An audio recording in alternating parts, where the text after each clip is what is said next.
My name is Michael Mandrusiak. I'll be saying a little bit more about myself in a little bit, but for now, I'd just like to introduce and invite up Alf Dumont, an elder from Indigenous Services, who will be doing a welcome for us.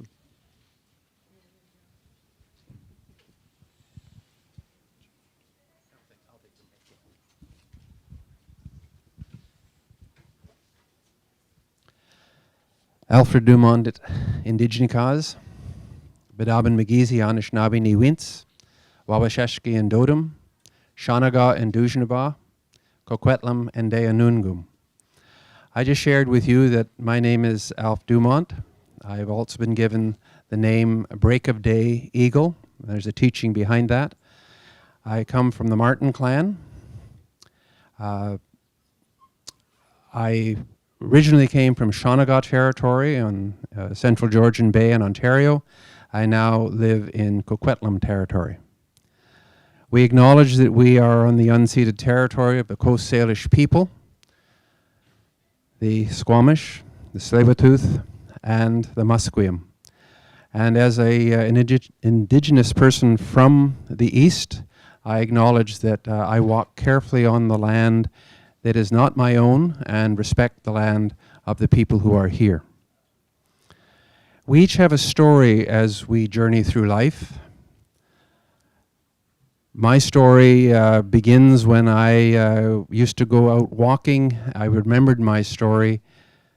I stood on the edge of a river and looked across the river to the traditional territory of the Shanaga Anishinaabe First Nations people. My mother and my grandmother left the reserve and married outside the First Nations community. So they had to leave the First Nations community, and that was the law of the time. It took until in the early 1990s for us to help my mother regain her status. And that was part of the discriminatory rules and laws that the government had in terms of First Nations people. Women lost their status, men did not when they married outside. That's part of my journey. To sort myself out in life, as we all have to do, I had to look back on my story. When my mother and father married, they brought together 4 different bloods. Anishinaabe, Irish, English, and French. When I was growing up in public school, I was bullied and harassed by both First Nations and non-First Nations people. We had a mixture in our school. And because I was a sensitive young man, I was picked on. And it's interesting that those who bullied me when I went to high school also became my friends. So it produces a lot of conflict within inside yourself. So I had to sort through who I was. Part of the journey, and I encourage any of you at any age to include this in your journey, I went into psychoanalysis, which is about 3.5 years for me. That's Freudian psychoanalysis of 5 days a week at the 50-minute hour, to sort through who I was. I also went through psychosynthesis, bioenergetics, and Rolfing, and numerous other therapies. Partly because you have to know who you are, and sometimes it takes different therapies to help you see different parts of yourself. We are diverse people within inside ourselves, as well as dealing with diversity outside ourselves. And if you don't understand who you are, you really can't help other people follow their journey. My psychoanalyst once said to me, Alf, you have 3 people inside you fighting another. And if you look back at the history of Canada, you will see that the Irish, the English, and the French fought against First Nations people, and First Nations people fought back. That journey is part of who I am. So I had to deal with that struggle inside myself. And you only come to terms with it when you look honestly at who you are, where you come from, and who are the people who influenced you in your journey. then you can help other people sort through who they are. It's not easy. It's a lifelong journey, and it's a story each of us share. But some of us don't want to share our story. And it takes a long time to build up the confidence to have, that you have within inside yourself to share that story with others. So I encourage you to share your story. I also was involved in group therapy as well. I don't know if you ever sat down with a group of about 30 people who you didn't know and shared your story over 6 months. But that's a good thing to do as well, because we all need to find out who we are and to feel proud of who we are. Pride doesn't come until we discover that all of our roots are what make us. So, Che Miigwech for listening.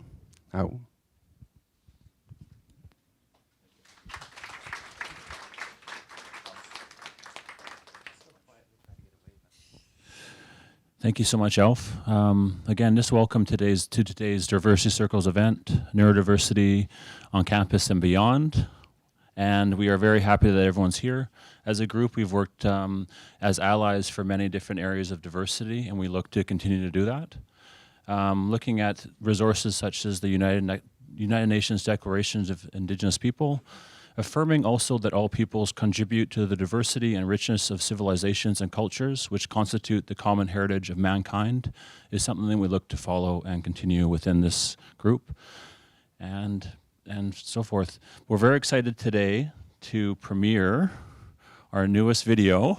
This is a worldwide premiere. So I'll let the video speak for itself.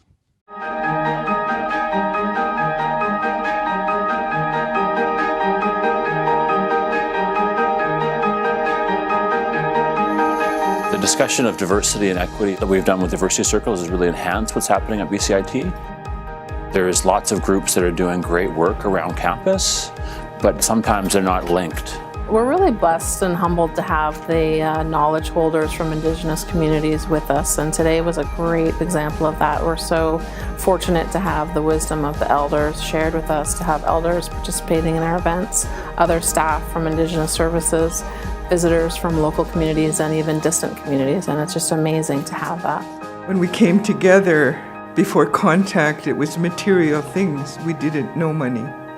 And we would give certain gifts, handmade gifts.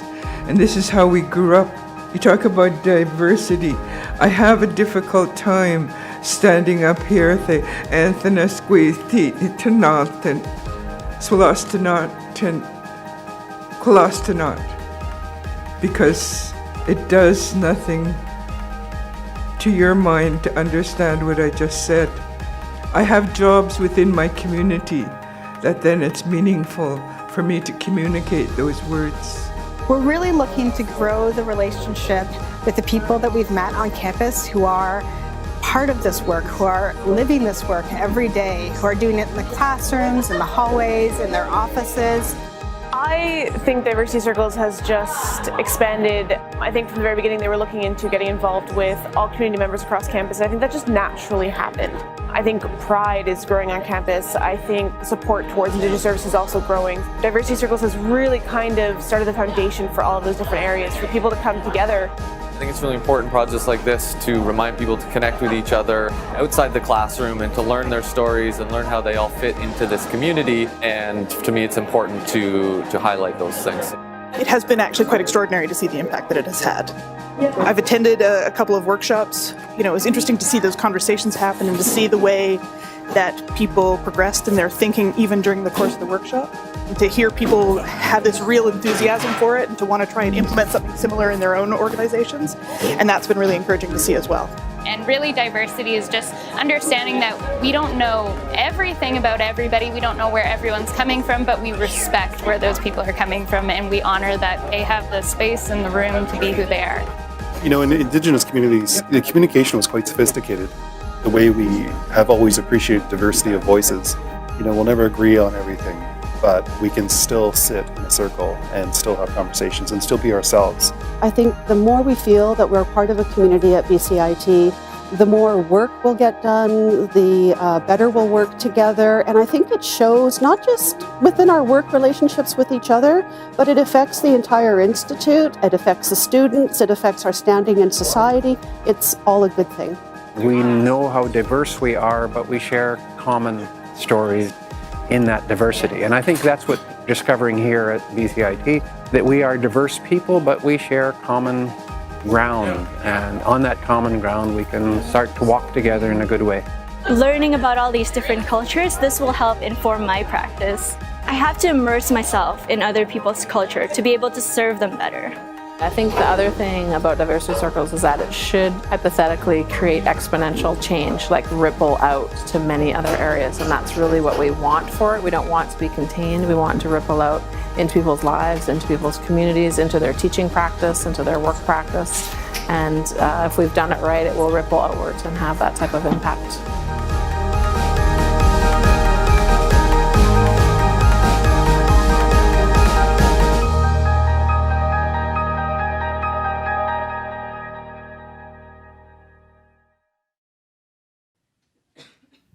Great. Okay. Well, welcome everybody, and thank you so much for coming with us and spending a lunch hour with us. My name is Michael Mandrusiak. I'll be telling you a little bit more about myself.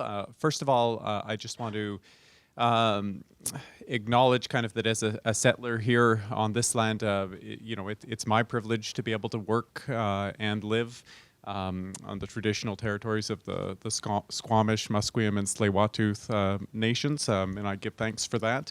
I'm also feel really honored to be here with a Diversity Circles event and being part of this. So when I was asked to moderate or MC, take your pick of the kind of terminology, I kind of was very touched by that, and I think that this is something that's been really exciting happening here, and I hope that the conversations we have today ripple out, like Shannon was saying in the video there. So I hope we get a bit of a ripple effect from what happens today.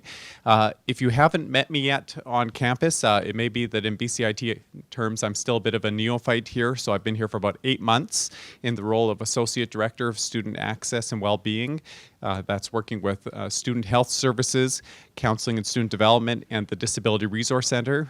At the Disability Resource Center, we're actually in the process of changing the name to something that's both inclusive of individuals who identify as having a disability and those who may not identify as having a disability but still benefit from those services. So that's something that's going on there right now, and have a great team who's helping me with that. Some of whom are right over there.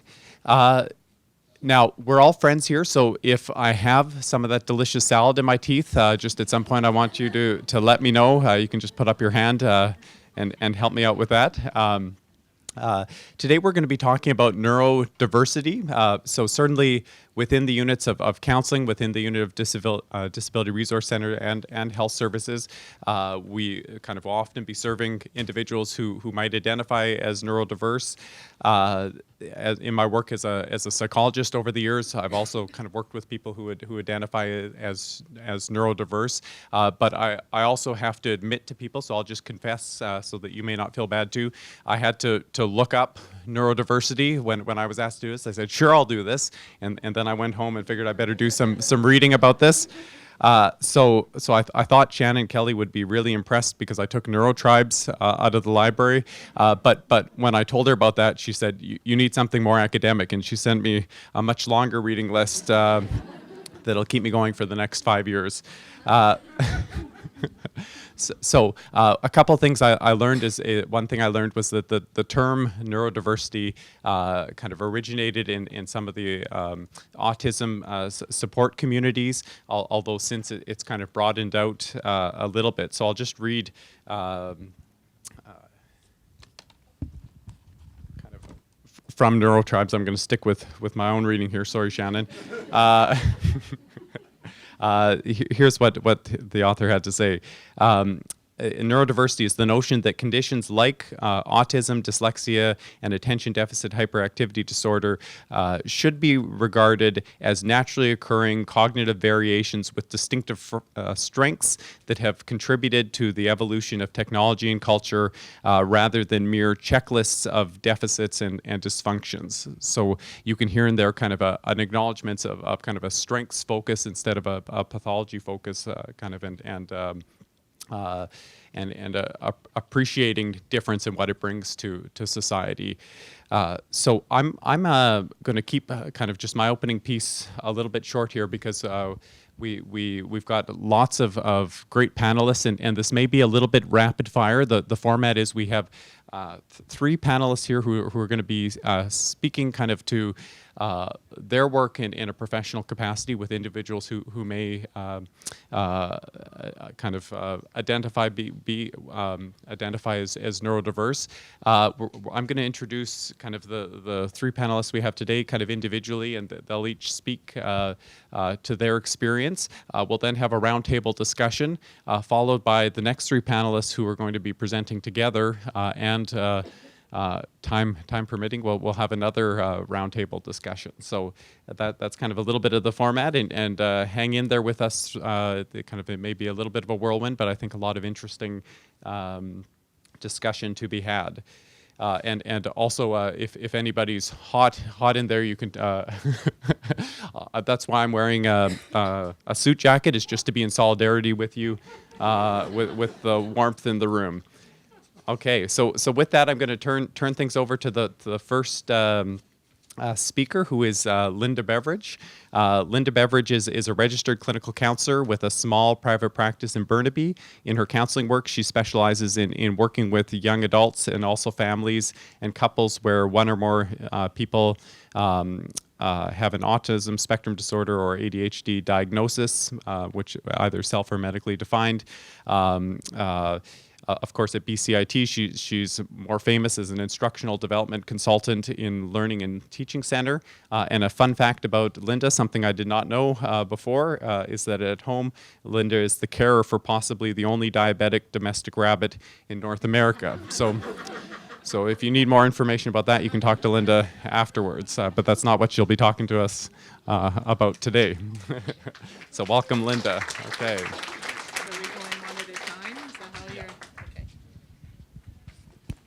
Hello, works? Okay.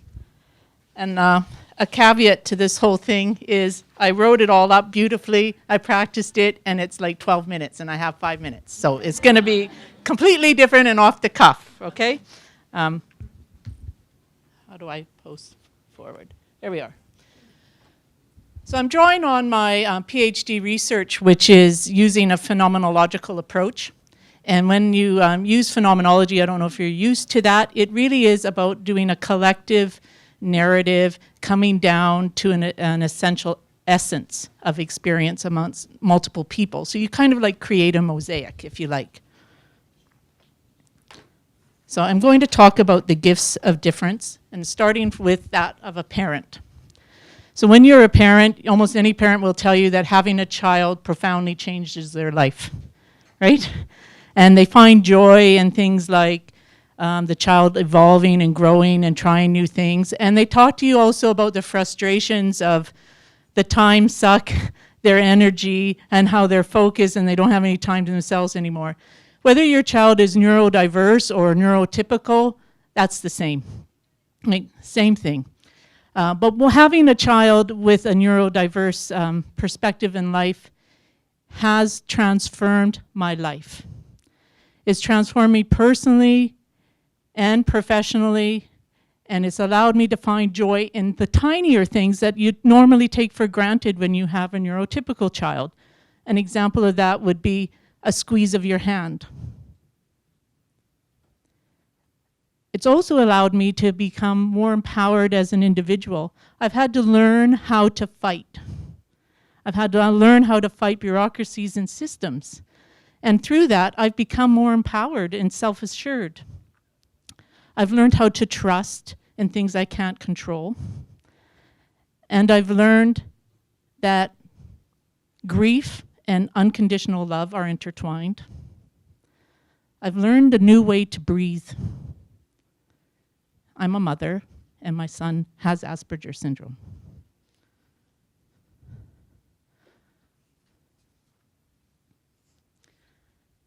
My whole life, everyone has told me, from my teachers to my employers, the feedback from relatives is, wow, you're so understanding, so compassionate, and so inclusive.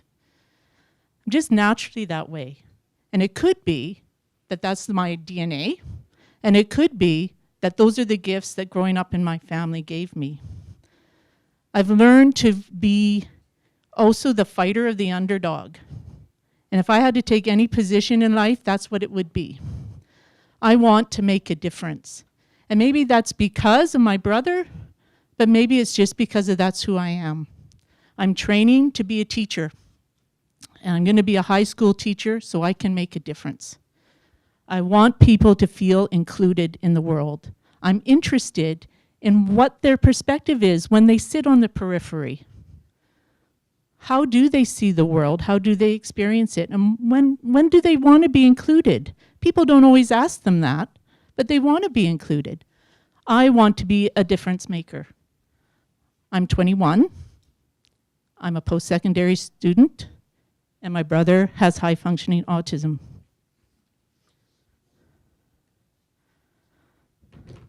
I'm at BCIT. I am a subject matter expert. I've been a teacher for about 6 years.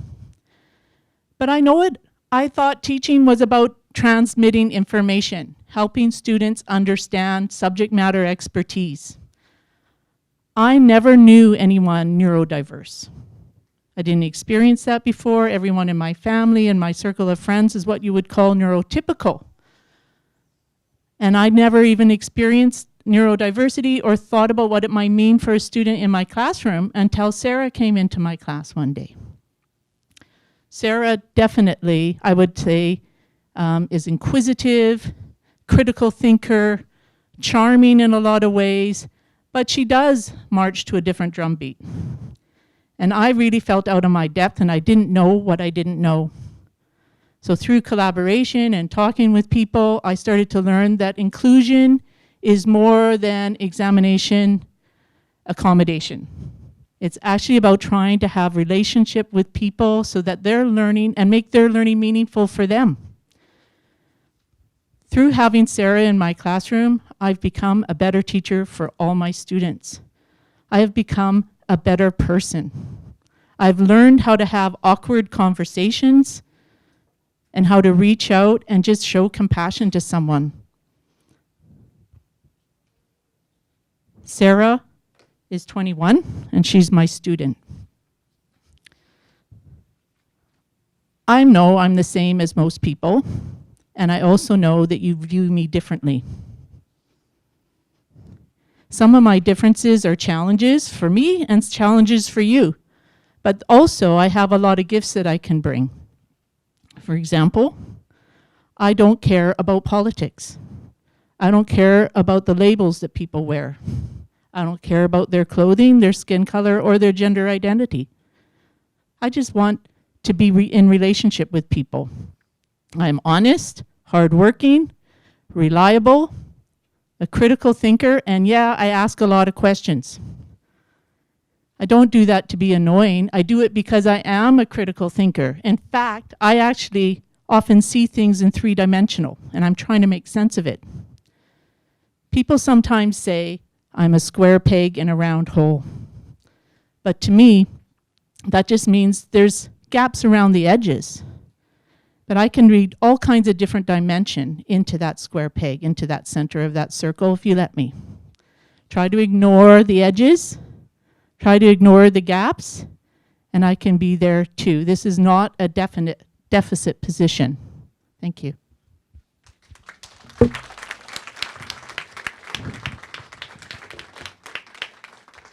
Thank you very much, Lynda. Our next panelist is Arden, Duncan, Bonokoski. I kind of staggered over that a little. Okay, perfect. Okay, there we go.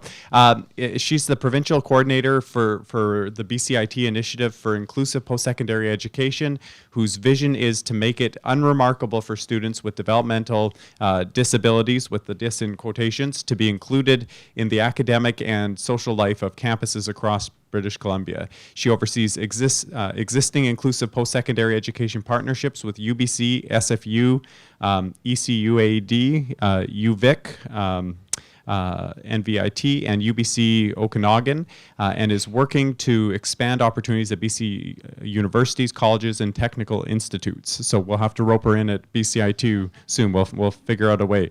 And a fun fact is that Arden loves to canoe. So I'll hand things over to you.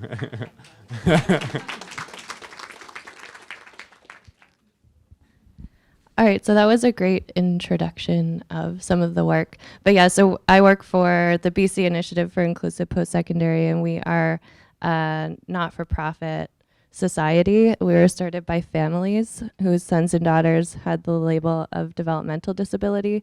And in 2001, when they finished high school, the opportunities were quite bleak. The sort of standard pathway for people with developmental disabilities after high school is commonly, or at that time in 2001, sheltered workshops or day programs. And what these families saw was that 30 years later, if they went back, they would imagine their son and daughter's lives looking almost exactly the same. So they wanted to see how are other young people in Canada transitioning to adulthood and doing it in a really powerful, positive ways. And university and post-secondary is a pathway that probably everybody in this room has taken to find jobs that really reflect who you are and give you opportunities to contribute. So we support students at the 6 campuses that were mentioned. Through our partnerships, students are enrolled in programs of study as non-crediting participants. So that means they have access to the undergraduate courses of study. They're enrolled in classes, and the work can be modified as much or as little as the student requires to engage. The families who started this made a commitment that inclusive post-secondary would be for anybody who wanted to learn. So to be eligible for support, there's no minimum academic requirements or behavior requirements, and it's based on what a person wants to learn, and if that's offered at the university they're applying to. So inclusive post-secondary education isn't unique to BC. It was started in Alberta, and we're starting to think of it now as a movement a family-led movement to really open up opportunities at universities. There are over 18 post-secondary institutions in Alberta that include students with intellectual disabilities, and 6 in BC. And I called over to Alberta to ask for a sort of story of a student included in at NAIT, which is the Northern Alberta Institute of Technology. So when I called, I said, do you have any stories that I could use to really demonstrate how this works in a technical school? So they had one like top of mind, and they shared a story of a student named Alex who, since he was very young, has always wanted to be a paramedic. And he's somebody who was included through high school, but because of his disability, couldn't meet the entry requirements for the EMR programs. So through the Inclusive Post-Secondary Initiative, he was able to enroll in the Emergency Medical Response Program, and was really embraced by the faculty and the students in that program. So they said that they knew there would be some accommodations that the student would require in order to fully participate, but they didn't want to base his participation on their assumptions of what those modifications would be, which I think was the magic in his experience. So he was always given the opportunity to try all of the exercises that were in the class. He practiced administering IVs on his classmates, and they would practice on him, which was part of the coursework. And he's somebody who had like significant support needs in terms of some physical impairments that he had. So I think what was really exciting about the story is if you just asked how could Alex be a paramedic, people might say he can't. But by being embraced in the post-secondary setting, he was really able to try out what he was good at, learn about all the aspects of the EMR program, and now he's going to be included in the next level, which is the EMT. But one story they really wanted to share is that he had a practicum opportunity, which is typical for students. And he got to work with a company that stocks supplies for ambulances. So it was very much in line with the paramedic field. I don't think they know for sure if he'll meet the certifications to be a paramedic, but it's clear that through post-secondary, he'll be working alongside paramedics. And when you think about where else could he go to learn it, there's really nowhere more appropriate than at college. So I think inclusive post-secondary really shows us what people with developmental disabilities are capable of, and it's really redefining for us as staff and for the campuses where we are what developmental disability means or doesn't mean. And we're seeing young people come out of high school with visions for professional lives coming through post-secondary and then wanting to go on to meaningful employment. So I'll pass it off to the next panelist who can talk about that. Or back to Michael. Arden, thank you very much for that. And so our final panelist in this set is Yun-Jou Chang, who is a communications manager for Open Door Group, a not-for-profit employment services provider that operates on the fundamental belief that every individual has the ability to succeed. In addition to supporting job seekers, Open Door Group partners with businesses to support inclusive hiring as a strategy for attracting and keeping top talent, including neurodiverse talent. Yun-Jou oversees Open Door Group's annual Untapped Gala and BC Workplace Inclusion Awards, which recognizes inclusive employers from across the province, a growing group in BC's growing economy. And her fun fact is that she has a succulent named Mort. I'm a little ashamed to admit I actually have killed 2 succulents in my office, so I might need some of her advice a little bit later. Okay, thank you.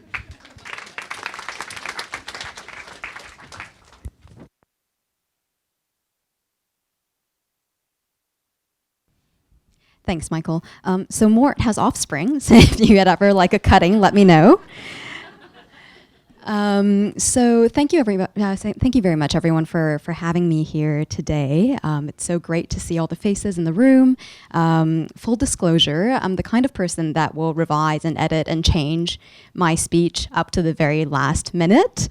So if I'm a little bit incoherent, that would be why. But hopefully what I have to say connects meaningfully to Lynda's work and Arden's work and the work that you do in this room. So Open Door Group is an employment services provider. We operate across the province. Here in Vancouver, we run the Work BC Centre in the downtown east side, where we serve a lot of multi-barrier clients, including people who have who are neurodiverse but maybe have not been diagnosed and struggle with that. We also operate out of smaller communities like Lillooet, Sechelt, and Gibsons along the Sunshine Coast and in the interior. And so very, very different areas of work, each with their different challenges, given the local demographic and also the employers who have a presence in those communities. So I think what Lynda and Arden's talks really covered is the individual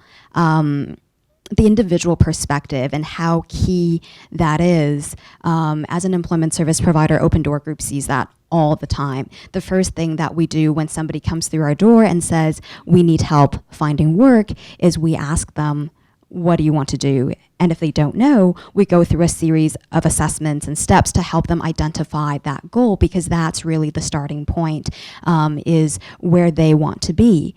But the other side of that equation, of course, is the systemic and the structural. So having educational institutions, training institutions who are able to support those individuals in their employment goal, as well as employers and businesses who are receptive to hiring diverse talent.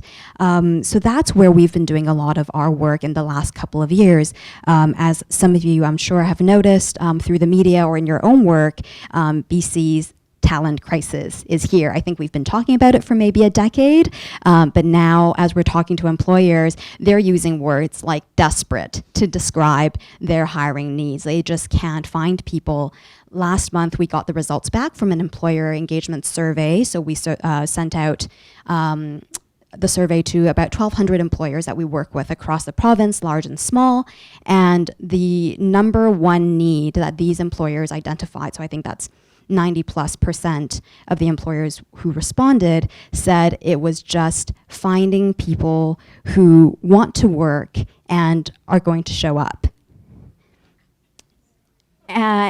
And that's, in some ways, that's wonderful, because I think we know as the educators and service providers that there are a lot of people who want to work and are not able to find their way into these positions. So what I've been noticing is that there's a couple of things that have happened.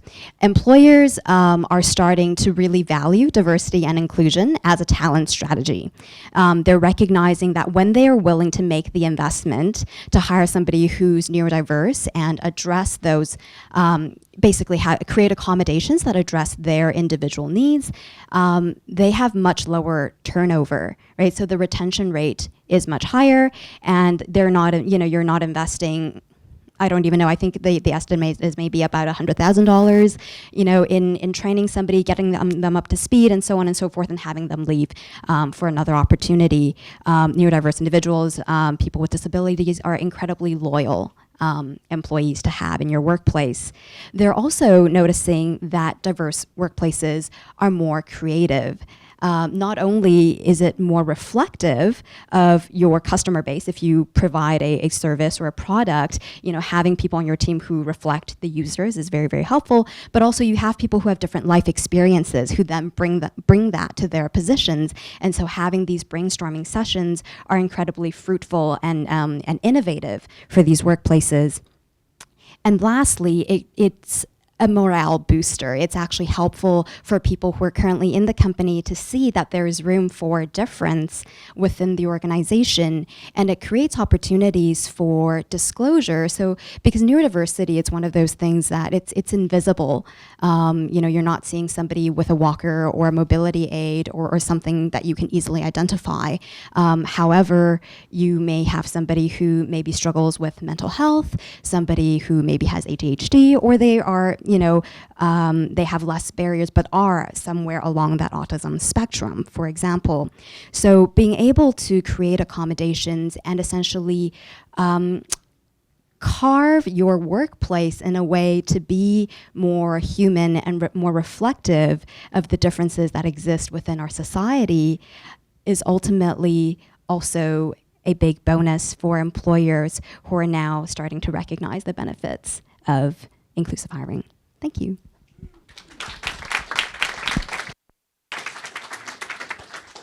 Okay, thank you very much, Yun-Jou, and maybe just one more round of applause for all three panelists. We're going to take them off the hot seat now, and Shannon Kelly's just making her way up. She's just going to introduce the first roundtable discussion item for everybody.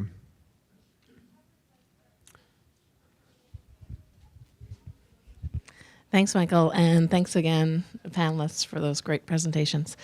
Also, just while I have your attention, I know that it is hot in here, so when we have the round table, I don't want your entire table to leave, but if you do want to go get some more water or any more food or anything, please feel free to do that. And when you're out and about getting some more water, if you didn't sign in when you came in, there's a sign that says please sign in. So if you could sign in, it's really important to us to keep in touch with the community, such a supportive community that we have here. Okay, so at your tables, and Kyla's the timekeeper, so she'll let us know as we go on how much time we have. But now that we've heard the first three panelists and also Michael's great introduction of neurodiversity, I want you to think about your work or your approach to your work and how that builds upon or connects to what you've heard so far today. And then from there, hopefully, possibly to think of some concrete steps or concrete actions that might come out of what you've heard so far in the room. So let's do that in round tables, but please feel free to get up and get some more water while we're kind of doing that. Thank you.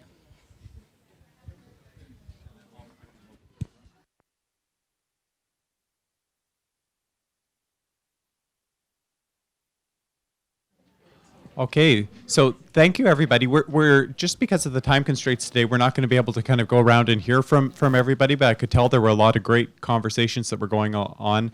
There were kind of I was really interested in just taking part in kind of our group's discussion. There were some interesting kind of things that came up. One was just understanding, kind of self-understanding, and understanding kind of where you fit kind of in relation to neurodiversity, and also your communication style and how it may impact others, and being willing to adjust your communication style to kind of make room and space for people to succeed. So there was kind of that was just kind of one valuable takeaway for me from that discussion. So I hope everybody had some valuable things that they could take away. I'm going to be introducing kind of our next three panelists all together, and they've kind of got it woven together, kind of a bit of a theme that they're going to be discussing. So I'll introduce them. Nicole Zilkie. Nicole, do you want to wave so people is the department head of learning support at Burnaby Central Secondary. She case manages students who are enrolled in academic programs and require adaptations and accommodations to fully demonstrate their learning. She is interested in designing support models that serve students during their high school years, but also set them up for success in their future life pursuits. And a fun fact is that she sheepishly admits to having recently ordered a DNA breed test kit for her new rescue pup. Okay. And then next, Jacqui Ferraby. Is a pre-employment teacher at Burnaby Central Secondary. She works with students with learning disabilities, mild intellectual disabilities, and/or on the autism spectrum disorder. And she's helped students transition to post-secondary and employment opportunities. And a fun fact is that she is also the junior girls soccer coach at Burnaby Central. And she briefly played with Canada's junior national team in her younger years.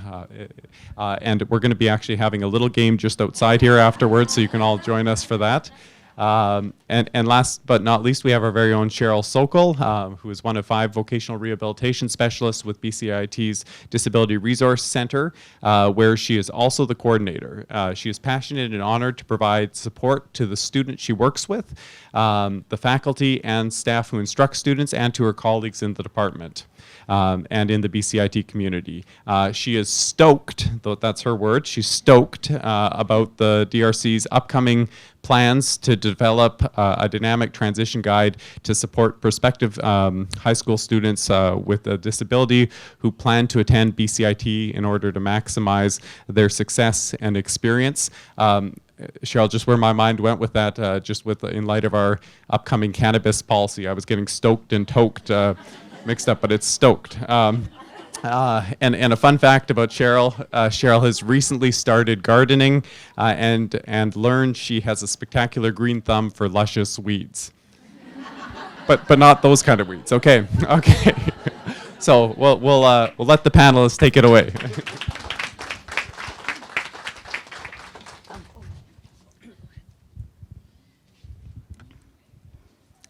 I feel like I want to sing when I have a mic in my hand. No, I'll sing later. I have to say, it's so nice to be with adults. I feel really grown up today. I echo that sentiment. Ditto. I know. We just wanted to talk a little bit about how we got together and how this came about, and just a little bit of the story of what we've experienced in the last 4 weeks since we've come together and got a chance to talk to each other. So we sat down at a planning meeting, I guess just maybe even 2 months ago, and started talking about, Jacqui and I were invited to sort of bring in the high school perspective and then to participate in this event today. And so Jacqui and I are trying to figure out, what we could bring to the table, what we could offer. And we started talking to Cheryl. And I have to say, at the end of that first meeting, my brain was absolutely on fire. We were talking very fast. What were some of the things that we were saying? Well, we did find there's a huge disconnect between expectation, our students, what we do for our students in high school and supporting them, and the services available at post-secondary, and that Nicole and I realized we don't know the difference. So we're not necessarily adequately preparing our students for that transition. If we don't know what they should expect, they absolutely don't know what to expect as well.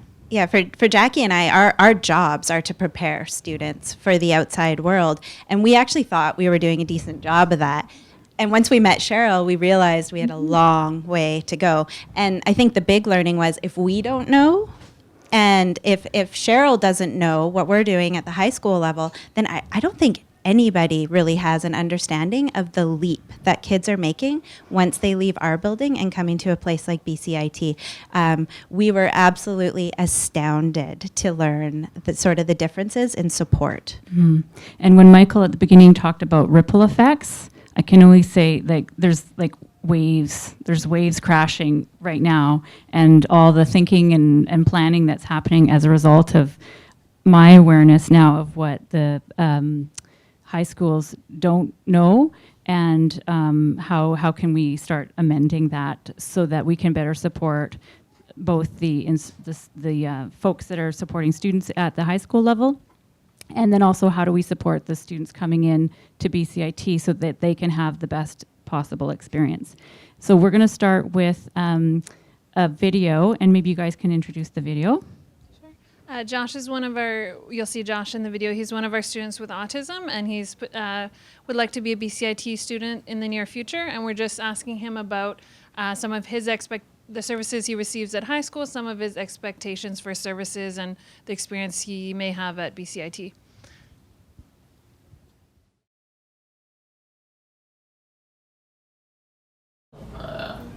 I have autism and ADHD and a whole bunch of other things like anxiety, and I'm relatively high functioning and I'm on the higher end of the spectrum, but that means that you wouldn't be able to tell right away that I'm autistic or not, so it's basically invisible to most people and I slip under the radar.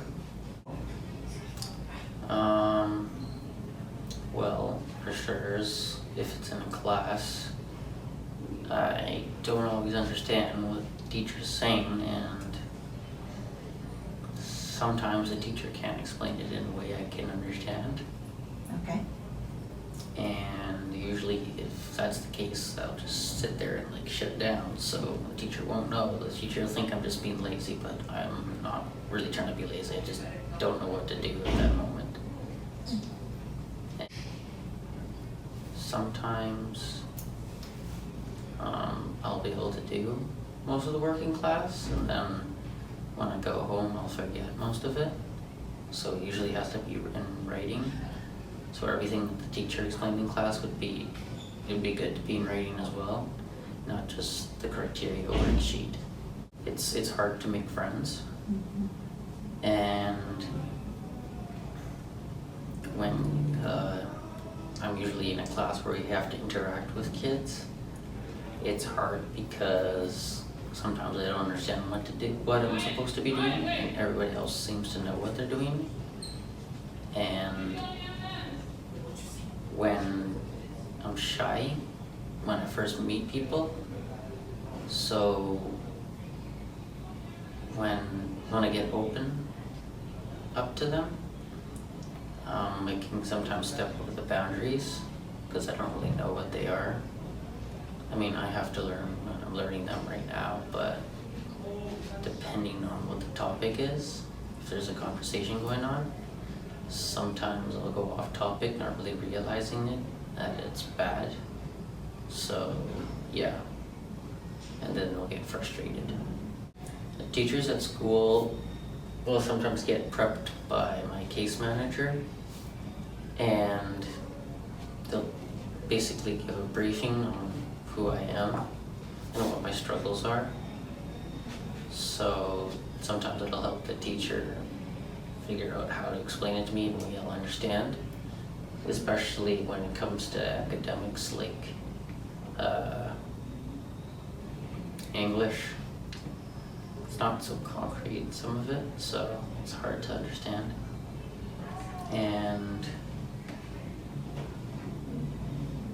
helps if there's an educational assistant to help guide me along in the class.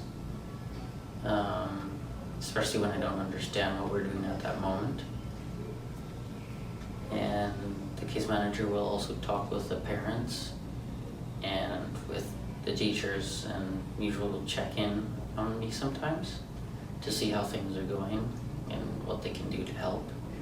I think I'll have a big struggle if I'm working in a large group of people, such as a lecture hall, because I don't really feel like I would comprehend what the professor, or whatever he's called, is teaching or saying.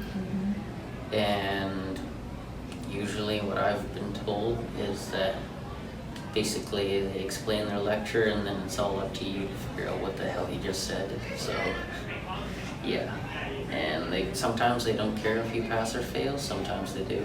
I guess it depends on who the person is.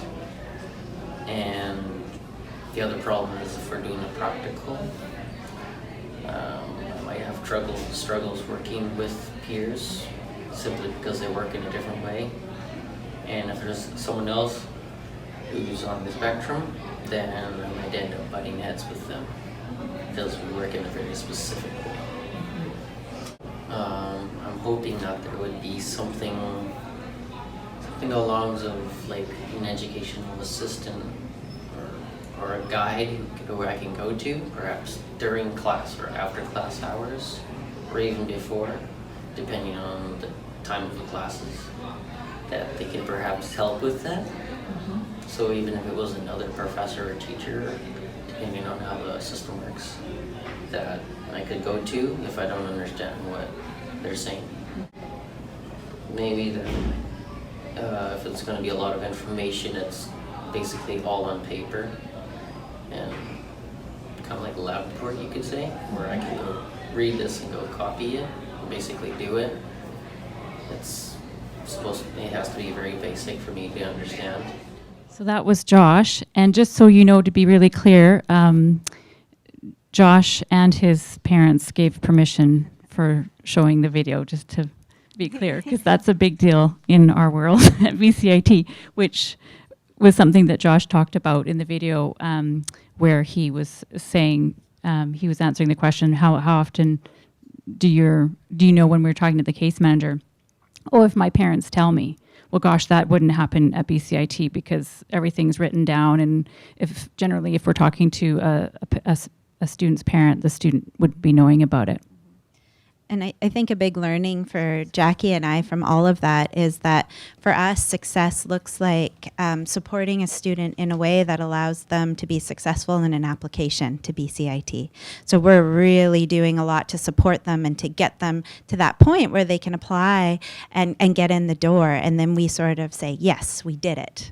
And what we realized from this experience is that doesn't set them up for success at all, because they do not have the skills to be successful here because the supports are so different. It's not like I take that hand and hand it over to Cheryl and she takes the hand and away you go. It is completely different. I'm realizing as we're working together that I have some bad habits maybe as a teacher in terms of not adequately preparing my students. I'm really proud of some of my students who on paper have major deficits, but who are attaining graduation. But I find that behind the scenes, I'm running around, I'm asking their teachers what assignments are missing, what % are they at, all this stuff. I'm doing a lot of that, where Nicole and I are realizing maybe we should be focusing our time on teaching the students to do that and making them self-advocate a bit more as in university and post-secondary. That's what they'll need to be doing.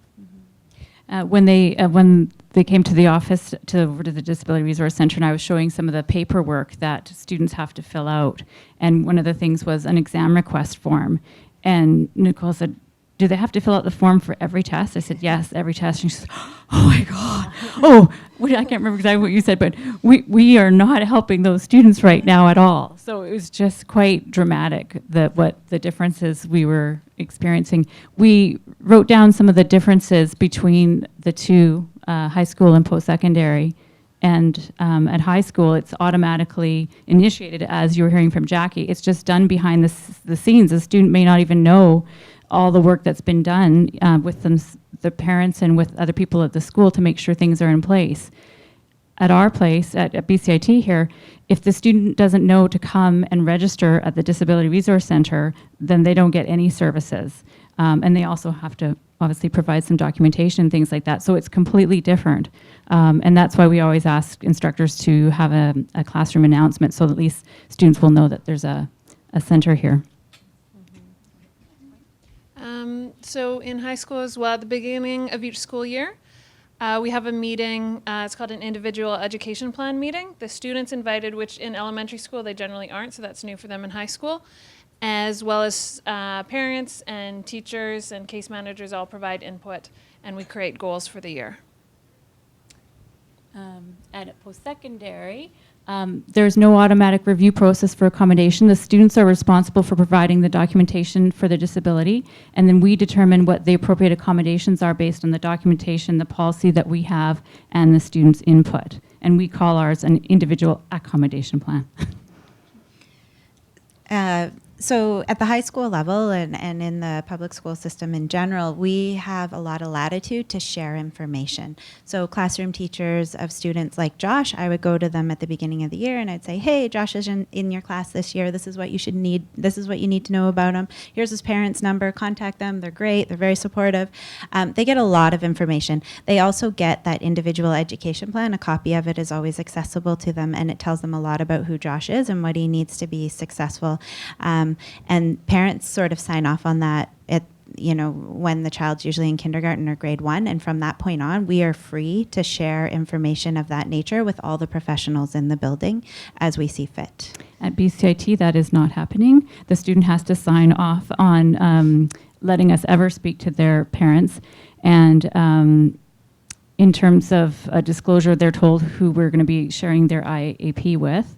And they need to provide us the written consent. And then I case manage 15 students. You case manage, I think, more than me. But so each student with a designation, such as Josh, would have a case manager. And I talk to their teachers, I call home, that sort of thing, whether the student likes it or not. Oftentimes the student's going, oh, did you really need to call my mom? And yeah, this is important, so. We don't call moms. Moms call us. If we have permission, we do speak to them. So I think just the big takeaway for us is that coming out of high school into post-secondary is 2 months for most kids. But the jump that they're expected to make in terms of the support that they're receiving at the high school level to the post-secondary level is massive. And so we really are excited to be working together to think about how we can do a better job of that, building a bit of a bridge between those two islands. And Jacqui and I have tons of ideas to go back to our high school and start to do some things differently. Yes, and from this, we have sort of crystallized our hope to do a proposal for a transition guide that would support both the students and the instructors in post-secondary or secondary schools to better support students when they're coming to the post-secondary. So thank you all for your time.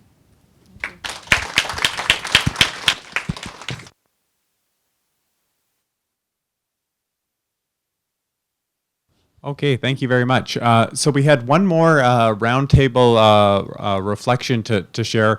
I wasn't sure if we'd have time or not to do. Kyle and Shannon, do we have a thumbs up for it? Okay, Kyle and Shannon say you'll rest when this is done. But we'll probably just take about 5 minutes to do this. Shannon, do you want to introduce this, or should I just? Okay. Thank you so much. Just to clarify, and I think it's pretty clear from the description, but you are thinking of yourself as a learner and what you do every day automatically to get the information you need to advocate for yourself and to do different things. So think about yourself as a learner and some of the accommodations that you advocate for in your own learning. Sorry to keep conversations short. We're just kind of coming to the end of the time. people will be welcome. You're welcome to kind of stay kind of afterwards and continue conversations, or you can put on your parkas and head outside. It will feel cooler when you leave this room. So thank you very much for bearing with us kind of in the heat of this room. And I just appreciate kind of the conversations that have been going on. I know that for myself, kind of in preparing for this and in talking with people, it has given me ideas about working with and supporting students and how do we shift from a perspective where we have kind of a deficit view and are saying, okay, this student's not kind of fitting into the boxes that we're dealing with, to getting creative and looking at how do we really give the student an opportunity to thrive and and find success. I was sharing just briefly, I say I was sharing an example of my life. I was fortunate enough to be able to thrive in a traditional academic setting, which is why I went all the way up to I guess the doctorate level. But if I'd grown up maybe a generation before on the farm, kind of where my father grew up, people would have been scratching their heads and saying, this guy's never going to be successful, because my father tried to teach me how to change the oil like 50 times and didn't get it. It's not my language. Sorry if anybody needs help. So how do we give people kind of the opportunities that they need to be successful and find the alignment of environment with skills? I'm going to turn things over to Shannon to say kind of a few words just about diversity circles. Thank you, everybody.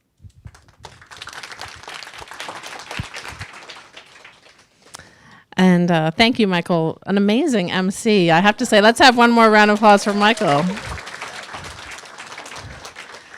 Fantastic. I know that we're out of time, but please, as we said, stick around and chat and have some more food and water. I just wanted to finish with a thank you to the community. Some of you may remember that we did our first neurodiversity workshop almost exactly 2 years ago. And that was really the start. It was only our second workshop ever. And it was the start of the Diversity Circles project. And some of you probably know that shortly after that, we got some federal funding from the Social Sciences and Humanities Research Council of Canada, which really allowed us to hold a whole bunch of different events, not just these big-ish events, but also focus groups, department-sized workshops, the 8x8 culture of mentoring program that we're having. So as we came up to the end of our SHIRK funding, we were prepared to go back to bootstrapping. This workshop, for example, the catering was provided by the LTC through the Special Interest Grant. Shout out to the LTC. But I really want, Zah and I and Kyla and everyone involved in the Diverse Circles Initiative really want to say thank you to the community, because the community has come out in droves and the support has been strong, and that support has made a difference at the Institute. So it doesn't matter, whatever Kyla and I and Zah think about diversity, it's the community who has come out and who has made this successful. And so I want to say thank you to you. And the community involvement and the strong support that we've gotten has led to a really exciting announcement, which is that Kathy Kinlock contacted us personally last week, Zah and Kyla, myself and Teresa, and announced that the Institute will be funding the Diversity Circles events for the ongoing future, which is a huge relief.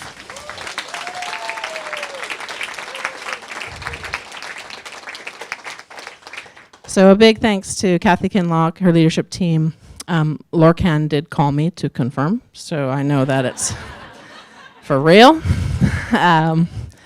We're just speechless. We're so excited about that announcement. It was so amazing for Kathy to do that. She said that she did it in honor of Teresa, and in honor of everyone who cares about diversity and inclusion on this campus. And so that's made a big difference. We wanted to share that announcement with you, but I really want to say that would not have happened without the support of the community. It's the community support, the community strength, and your will that has done this. Everyone in this room and everyone who's been involved in any one of our events. So thank you to the community.